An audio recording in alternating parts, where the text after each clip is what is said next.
deserve to be human. Is that what you're thinking right now? Do you want revenge? Seek revenge. End my life. It's your choice. That's called pain. Get used to it. You could have shot me, John!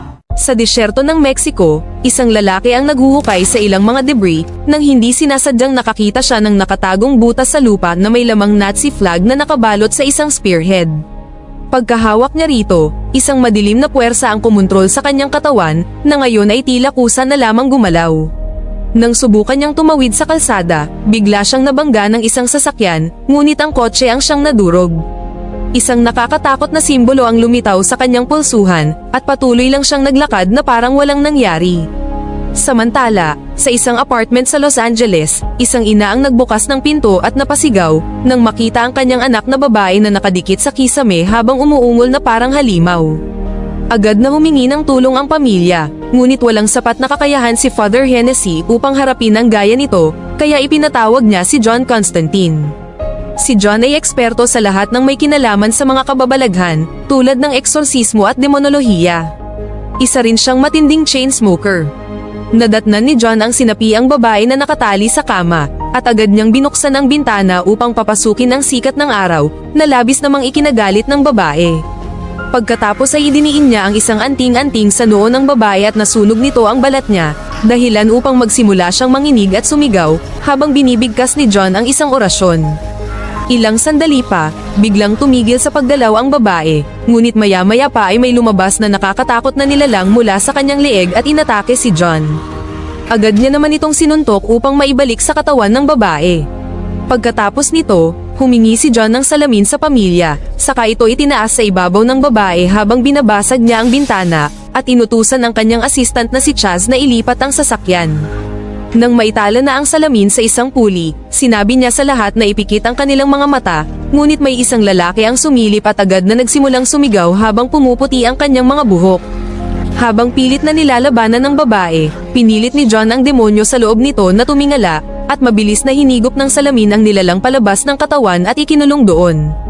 Habang sinusubukan ng demonyo na basagin ang salamin, inilagay ni John ang buong bigat niya sa lubid upang maitulak ito palabas, dahilan upang bumagsak ito sa sasakyan at nabasag sa milyon-milyong piraso.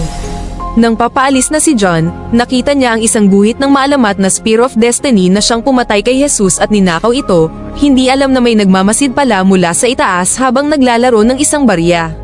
Nang magduda, sinabi ni John kay Father Hennessy na mas malala kaysa dati ang eksorsismo, at pakiramdam niya ay may malaking mangyayari sa lalong madaling panahon.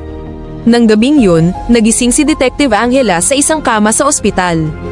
Narinig niya ang pangalang Isabel na ibinulong sa silid, kaya bumangon siya at sinundan ng tinig papunta sa rooftop ng ospital. Matapos tanggalin ang kanyang medical tag at hayaan itong tangayin ng hangin, tumalon siya sa glass roof at bumagsak sa swimming pool ng ospital. Sa sandaling yun, nagising si Angela sa kanyang apartment at narealize na panaginip lamang ang lahat.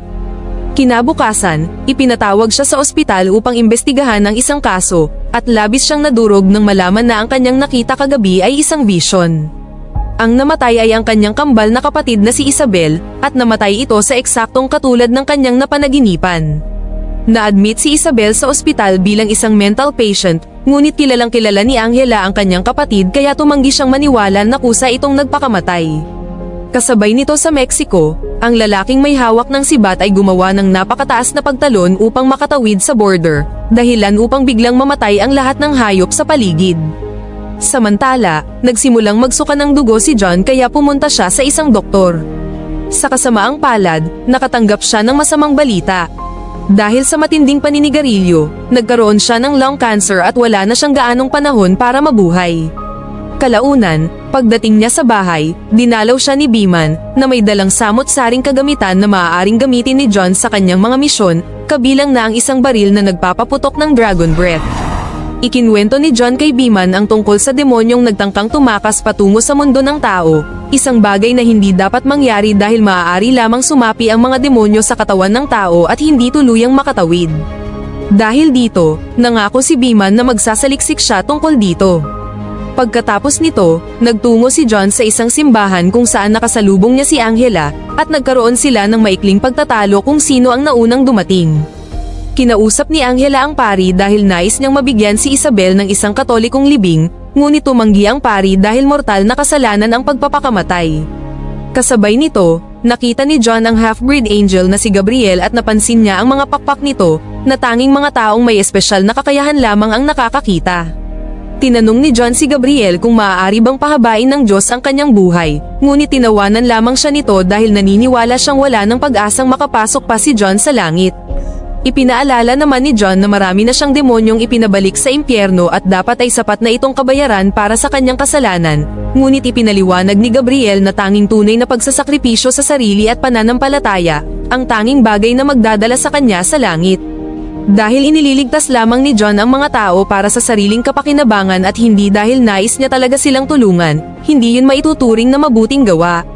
Samantala, nag-concentrate si Hennessy habang ipinapadaan ang kanyang mga kamay sa tumpok ng mga dyaryo, kung saan naririnig niya sa kanyang isip ang laman ng bawat artikulo. Sa huli, huminto siya sa artikulong tungkol sa pagkamatay ni Isabel, at may naramdaman siyang kakaiba dito. Kasabay nito, pinanood ni Angela ang footage ng pagkamatay ni Isabel at narinig niyang binanggit nito ang pangalan ni John. Sa sandaling yun, sabay-sabay na tumunog ang lahat ng telepono sa gusali, ngunit walang sumagot nang sagutin niya ang tawag. Sa kabilang banda, inatake si John ng matinding pag-ubo sa gitna ng kalsada at napaluhod siya. Isang alimango ang biglang lumitaw sa kanyang kamay, at nang may taong nagtangkang lumapit sa kanya, si John ay biglang inatake ng isang demonyong nababalot ng mga insekto. Dahil sa malakas na suntok, tumilapon si John at aksidenteng nabitawan ang box ng kanyang sandata, kaya nahirapan si John habang pilit siyang sinasakal ng demonyo. Gamit ang isang piraso ng karatula, hinampas niya ang demonyo upang maitulak ito palayo. Sa huli, nakuha niya ang box ngunit bago pa man niya ito mabuksan, muli siyang inatake ng nilalang.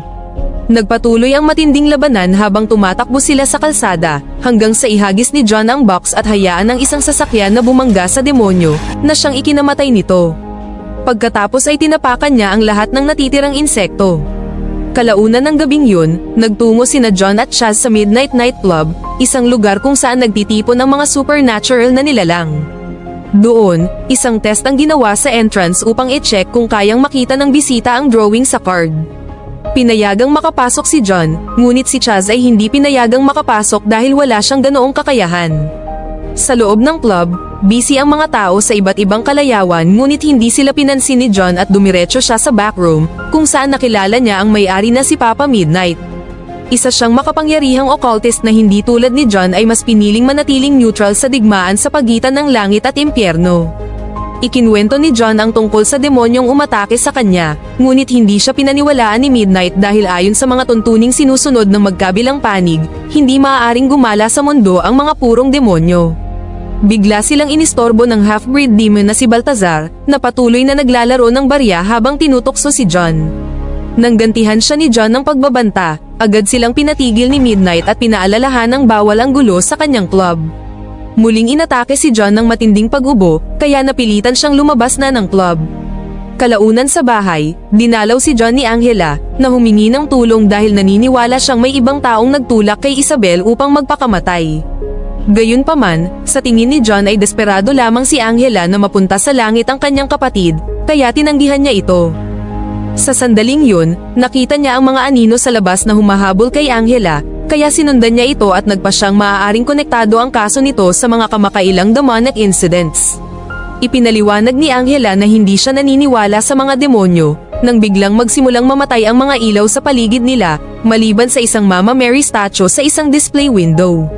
May kakaibang mahanging tunog na nagmumula sa itaas, at sinabi ni John na galing yun sa mga lumilipad na nilalang, habang naglalabas siya ng isang piraso ng tela.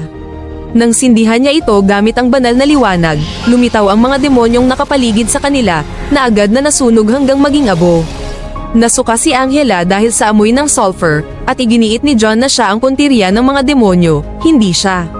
Sa pagpayag na tanggapin ang kaso ni Angela, nagpa siya si John na pumunta sa impyerno upang tingnan kung naroon si Isabel, dahil yon ang magpapatunay na tunay siyang nagpakamatay.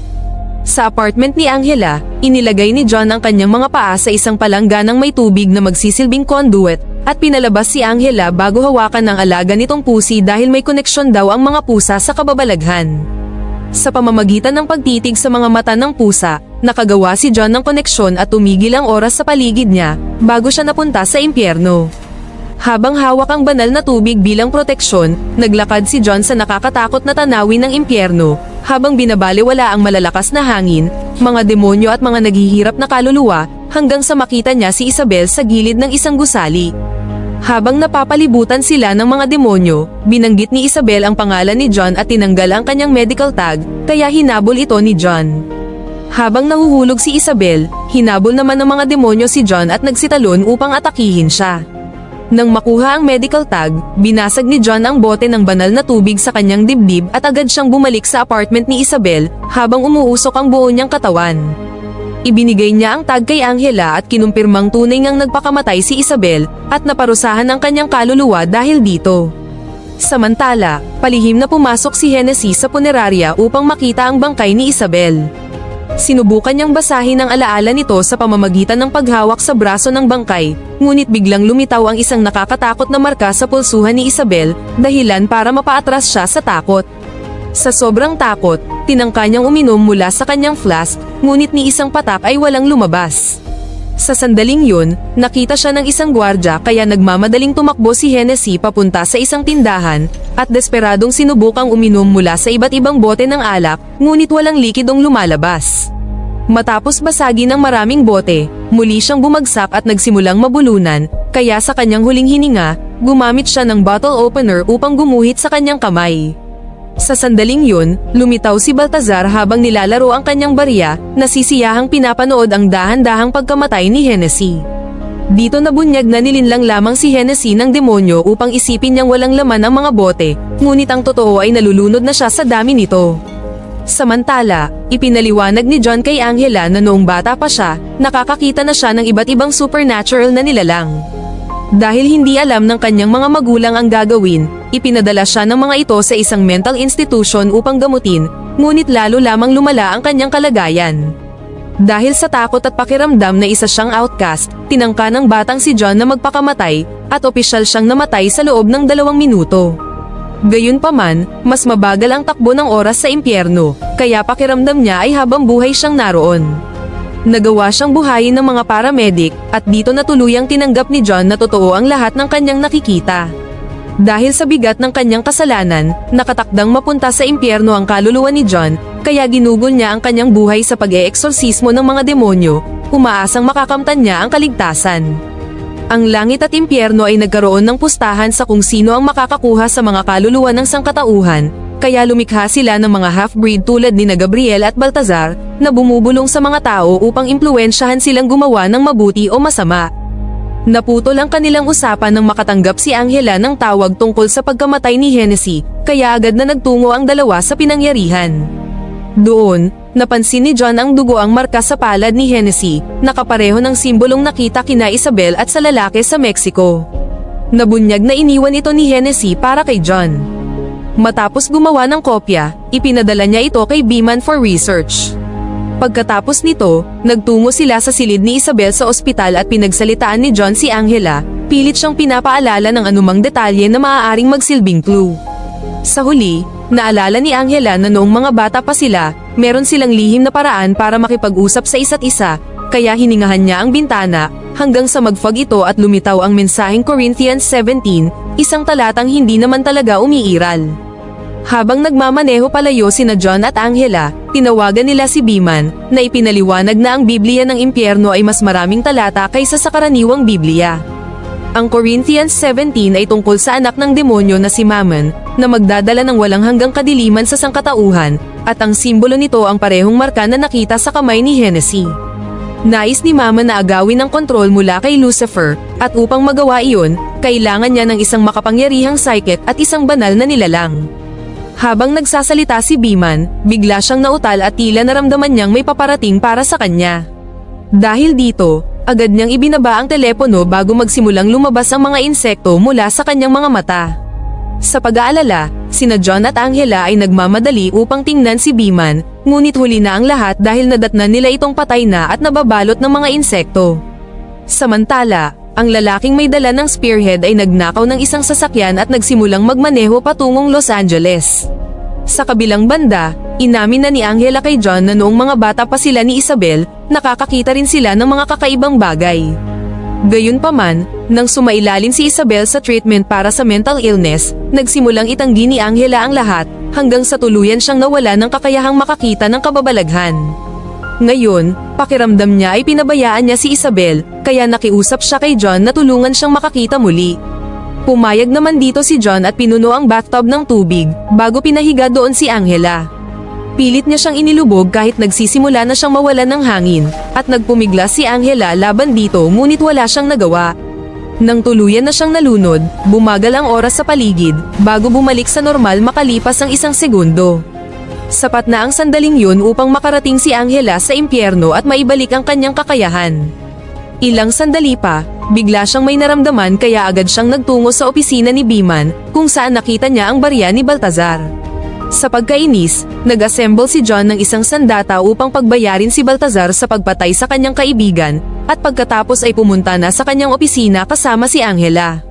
Makalipas ang ilang sandali, nakatingin si Baltazar sa kanyang sarili sa salamin sa kanyang opisina, nang magsimula itong bumula.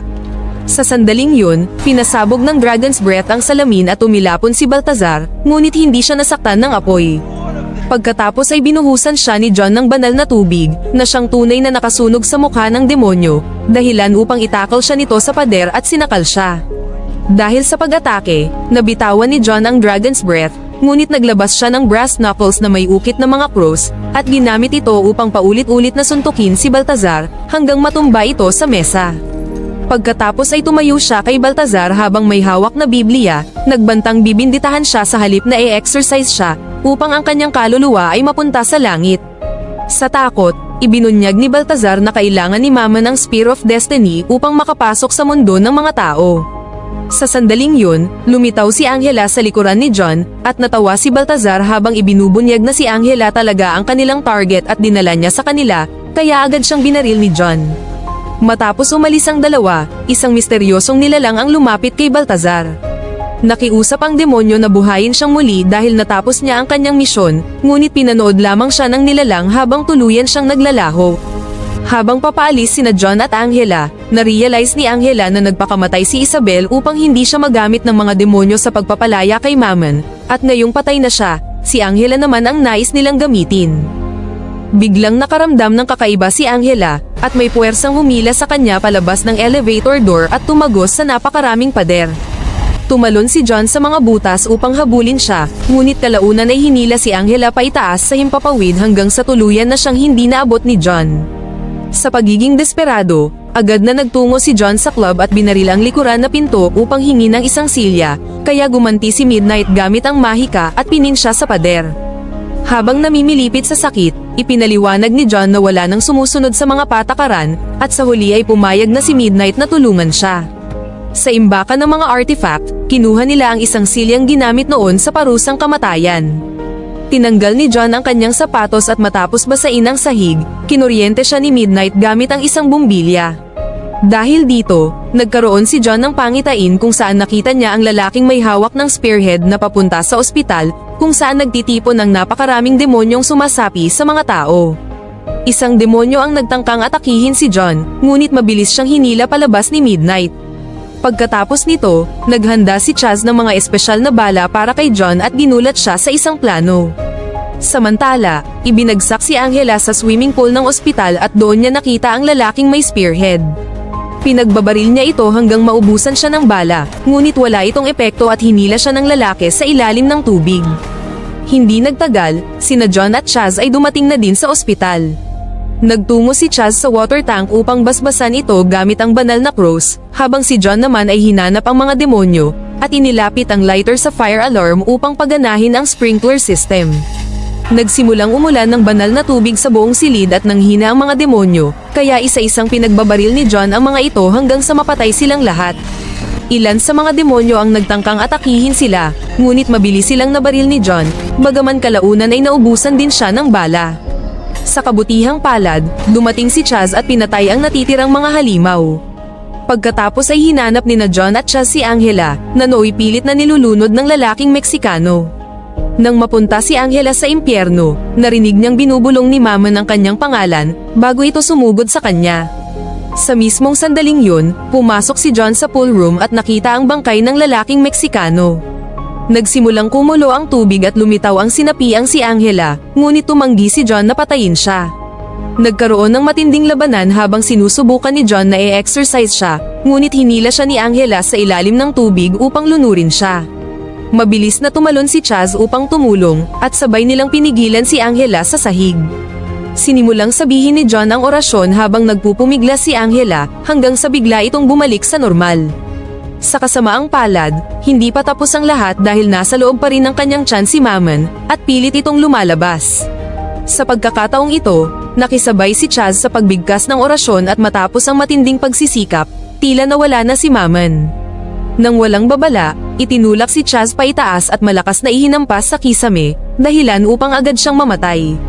Sa sobrang galit, pinagdikit ni John ang mga tato sa kanyang mga braso, at bumigkas ng isang orasyon upang ilantad ang anumang nagtatago sa silid. Mistulang bumukas ang kisame at bumagsak si Gabriel sa taas ni John, at dito nabunyag na siya ang banal na nilalang na tutulong upang maipanganak si Mammon sa mundo ng mga tao. Naniniwala si Gabriel na hindi patas na ang mga masasamang tao tulad ng mga mass murderer ay kailangan lamang magsisi upang makapasok sa langit, kaya nais niyang dalhin si Mammon sa mundo upang magdulot ng matinding paghihirap. Sa ganoong paraan, tanging ang mga taong may kakayahang makasurvive sa ganoong pagsubok ang siyang magiging karapat-dapat sa langit. Pagkatapos ay binugahan ni Gabriel si John, dahilan upang tumilapon siya sa salaming pinto, bago niya kinuha ang sibat upang simulan ang ritual. Desperadong pigilan siya, nanalangin si John sa Diyos at ginamit ang mga bubog ng salamin upang magpakamatay. Sa sandaling yun, biglang tumigil ang oras at lumitaw si Lucifer, dahil si John lamang ang kaluluwang maaari niyang personal na kunin. Ipinaliwanag ni John na malapit nang makarating si Mammon sa mundo at masisira nito ang plano ng impyerno, kaya agad na pinasabog ni Lucifer ang isa pang pinto upang tingnan kung totoo nga yun. Nang makita niyang malapit ng saksakin ni Gabriel si Angela gamit ang spearhead, mabilis siyang inilayo ni Lucifer, bago muling gumalaw ang oras at bumagsak ang sibat. Sa refleksyon ng tubig, makikitang hawak ni Lucifer si Mammon habang pinapaalala kay Gabriel na siya ang tunay na may-ari ng mundo. Sinubukan ni Gabriel na atakihin si Lucifer ngunit wala na siyang kapangyarihan dahil tinalikuran na siya ng Diyos. Dahil dito, ibinalik ni Lucifer si Mammon sa impyerno at sinunog ang mga pakpak ni Gabriel bago siya itinulak sa swimming pool. Nang matapos ang lahat, tinanong ni Lucifer si John kung nais niyang humaba pa ang kanyang buhay bilang gantimpala sa pagbibigay sa kanya ng babala tungkol kay Mammon, ngunit sa halip ay hiniling lang ni John na ipadala sa langit ang kaluluwa ni Isabel. Ginawa ito ni Lucifer sa pamamagitan lamang ng isang kumpas, at pagkatapos ay hinila na si John pababa sa sahig, masayang masaya dahil sa wakas ay makukuha na niya ang kaluluwa nito. Gayunpaman, may isang hindi nakikitang puwersa ang pumipigil sa kanya, at na-realize ni Lucifer na dahil sa mga sakripisyo ni John, hindi na ito nabibilang sa impyerno. Unti-unting umangat ang kaluluwa ni John patungo sa liwanag ng langit, habang pinapakyuhan niya si Lucifer. Gayunpaman, tumanggi si Lucifer na mawala ang paborito niyang kaluluwa at ipinasok ang kanyang mga kamay sa baga ni John, kung saan inalis niya ang cancer nito at pinahaba ang kanyang buhay, umaasang magkakasala siyang muli. Pagkatapos nito, kinuha muli ni John ang spearhead at tiningnan si Angela, na ngayon ay ligtas na. Buhay pa rin si Gabriel ngunit isa na lamang siyang ordinaryong tao ngayon, kaya nakiusap siya kay John na gumanti sa kanya habang inaabot ang isang baril. Ngunit sa halip na patayin siya, sinuntok lamang siya ni John at hinayaan siyang mabuhay, dahil alam niyang sapat ng parusa ang pagiging tao. Pagkatapos ay nagpaalam na si John kay Angela sa rooftop at ibinigay sa kanya ang spearhead upang maitago ito mula sa mga mapanganib na taong katulad niya. Sa pagkakataong yun, chewing gum na lamang ang kanyang ninunguya, imbes na sigarilyo. Makalipas ang ilang panahon, binisita ni John ang puntod ni Chaz at nakita ang kaluluwa nito na naging anghel, at dito na nagtatapos ang pelikula.